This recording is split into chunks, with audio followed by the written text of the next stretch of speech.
അതായത് അന്വേഷണ സമിതിയൊക്കെ ഉപയോഗിച്ചുകൊണ്ടുള്ള ഒരു അന്വേഷണത്തിനൊക്കെ ഉത്തരവിട്ടിട്ടുണ്ട്. പക്ഷേ വിശ്വാസമില്ല എന്ന് തന്നെയാണ് ഭർത്താവ് ഉൾപ്പെടെയുള്ള ആളുകൾ രാവിലെ വരെ പ്രതികരിച്ചത്. ആശുപത്രിയുടെ ഭാഗത്തു നിന്ന് അനാസ്ഥ ഉണ്ടായി, പോലീസും കൃത്യമായി അന്വേഷിക്കുന്നില്ല തുടങ്ങിയ കാര്യങ്ങളൊക്കെ തന്നെയാണ് ശിവപ്രിയയുടെ ഭർത്താവ് മനു പറഞ്ഞത്. ഇനിയുള്ള നടപടി എങ്ങനെയായിരുന്നു? അല്ല, ഇത് ഈ വിഷയത്തിൽ ഒരു സമഗ്രമായിട്ടുള്ള ശാസ്ത്രീയമായിട്ടുള്ള വസ്തുനിഷ്ഠമായിട്ടുള്ള അന്വേഷണം നടക്കണം എന്നുള്ളതാണ് ബന്ധുക്കളുടെയും നാട്ടുകാരുടെയും ആവശ്യം.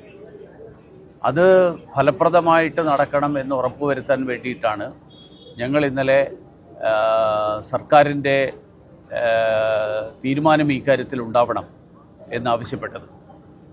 അവസാനം സർക്കാരിൻ്റെ പ്രതിനിധി എന്നുള്ള നിലയിൽ ഡയറക്ടർ ഓഫ് മെഡിക്കൽ എഡ്യൂക്കേഷൻ നേരിട്ട് വന്ന് ഈ കാര്യങ്ങൾ ഉറപ്പ് തന്നിരിക്കുകയാണ്. പക്ഷേ ഞങ്ങൾക്കറിയാം ഈ ഉറപ്പുകൾ പാലിക്കപ്പെടണമെങ്കിൽ അതിൻ്റെ പിന്നിൽ ശക്തമായിട്ടുള്ള സമ്മർദ്ദവും ശക്തമായിട്ടുള്ള പരിശ്രമവും ഉണ്ടാകണം.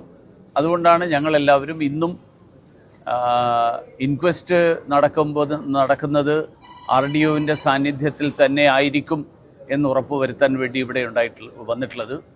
RDOവിൻ്റെ സാന്നിധ്യത്തിൽ ഇൻക്വസ്റ്റ് നടപടികൾ പുരോഗമിക്കുകയാണ്. പോസ്റ്റ്മോർട്ടം ശരിയായിട്ടുള്ള രീതിയിൽ നടക്കും എന്ന് പ്രതീക്ഷിക്കുന്നു. അതിനുശേഷം ഇത് സംബന്ധിച്ചിട്ടുള്ള അന്വേഷണം സുപ്രീം കോടതിയുടെ മാർഗനിർദ്ദേശമനുസരിച്ചിട്ടുള്ള ഒരു അന്വേഷണ രീതി അവലംബിച്ചുകൊണ്ട് നടക്കുന്നു എന്ന് ഉറപ്പുവരുത്താൻ ജനങ്ങൾ ജാഗരൂകരായിട്ട് വരും ദിവസങ്ങളിൽ ഈ കേസിൻ്റെ അന്വേഷണത്തെ ഒരു മോണിറ്റർ ചെയ്യും എന്നുള്ളതാണ് ഞങ്ങൾ ആലോചിച്ചിട്ടുള്ള കാര്യം. ഇന്നലെ ഉച്ചയോടുകൂടിയാണ് ഈ ഒരു സംഭവം നടക്കുന്നത്, പ്രതിഷേധങ്ങൾ ആരംഭിക്കുന്നത്. ഇപ്പോൾ ഉച്ചയാകാൻ പോകുന്ന ദിവസത്തോളം പിന്നീട് ഇതുവരെ ഒരു അന്വേഷണം പ്രഖ്യാപിച്ചതല്ലാതെ അന്വേഷണ സമിതി ഉണ്ടെന്നതിൽ തീരുമാനിക്കുകയൊന്നും ചെയ്തിട്ടില്ല. അല്ല, അന്വേഷണ സമിതി സുപ്രീം കോടതിയുടെ നിർദ്ദേശം അനുസരിച്ചിട്ട് ആരൊക്കെയായിരിക്കണം അന്വേഷണ സമിതിയിലുള്ളത് എന്നുള്ളത് നേരത്തെ തീരുമാനിക്കപ്പെട്ടിട്ടുണ്ട്. ആ സമിതി തന്നെ അന്വേഷിക്കണം എന്നുള്ളതായിരുന്നു ഞങ്ങളുടെ ആവശ്യം.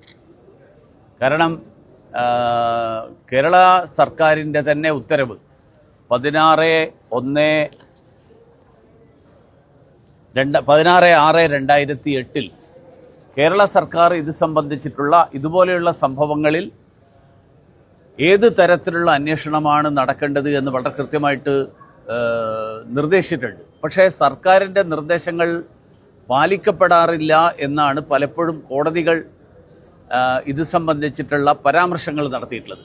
അതുകൊണ്ട് കോടതി പറഞ്ഞത് സർക്കാർ തീരുമാനങ്ങൾ എടുത്തിട്ടുണ്ട്, പക്ഷേ ആ തീരുമാനങ്ങൾ മിക്കവാറും നടക്കാറില്ല, അല്ലെങ്കിൽ അഥവാ നടന്നാലും അതിനെ സംബന്ധിച്ച് അത് വേണ്ടത്ര ഗൗരവത്തോടു കൂടി കണ്ടിട്ടില്ല. അതുകൊണ്ട് അങ്ങനെയുള്ള ഒരു അന്വേഷണം തന്നെ നടക്കുന്നു എന്ന് ഉറപ്പ് വരണം എന്നുള്ളത് കൊണ്ടാണ് ഞങ്ങൾ ഇന്നലെ നാട്ടുകാരോടും ബന്ധുക്കളോടൊപ്പം ഈ പ്രതിഷേധത്തിൻ്റെ ഭാഗമായത്. അത് ഇപ്പോൾ ഈ ഇൻക്വസ്റ്റും പോസ്റ്റ്മോർട്ടവും കഴിയുന്ന മുറയ്ക്കാണ് ബാക്കിയുള്ള നടപടികൾ ആരംഭിക്കേണ്ടത്. അതിൽ സർക്കാർ അനാസ്ഥ കാണിക്കില്ല എന്നുള്ള പ്രതീക്ഷ തന്നെയാണ് ഞങ്ങൾക്കുള്ളത്. സർക്കാർ അനാസ്ഥ കാണിച്ചു കഴിഞ്ഞാൽ സ്വാഭാവികമായും തുടർ നടപടികൾ ഞങ്ങളെല്ലാവരും കൂടി ആലോചിക്കും. അല്ല, അന്വേഷണം വൈകുന്നതിന് അന്വേഷണത്തിൻ്റെതായിട്ടുള്ളൊരു രീതി ഉണ്ടാവുമല്ലോ. അന്വേഷണം ഇന്നലെ തന്നെ അന്വേഷണം നടത്തി തീരുമാനം എടുക്കുക എന്നുള്ളതിനേക്കാൾ ഞാൻ നേരത്തെ പറഞ്ഞതുപോലെ സമഗ്രമായിട്ടുള്ള ഫലപ്രദമായിട്ടുള്ള വസ്തുനിഷ്ഠമായിട്ടുള്ള അന്വേഷണം നടക്കണം, ശാസ്ത്രീയമായിട്ടുള്ള അന്വേഷണം നടക്കണം. കുറ്റവാളികളായിട്ടുള്ള ഒരാൾ പോലും രക്ഷപ്പെടില്ല എന്ന് ഉറപ്പുവരുത്താൻ, കാരണം പലപ്പോഴും നടപടിക്രമങ്ങളുടെ അതിൻ്റെ പഴുതുകളിലൂടെയാണ് പലപ്പോഴും യഥാർത്ഥ ഉത്തരവാദികൾ രക്ഷപ്പെടാറ്. അതുകൊണ്ട് നടപടിക്രമങ്ങൾ പഴുതടച്ചുള്ള നടപടിക്രമങ്ങൾ ഉണ്ടാകുന്നു എന്ന് ഉറപ്പുവരുത്താൻ വേണ്ടിയാണ് ഞങ്ങൾ ഇന്നലെ മുതൽ ശ്രമിക്കുന്നത്.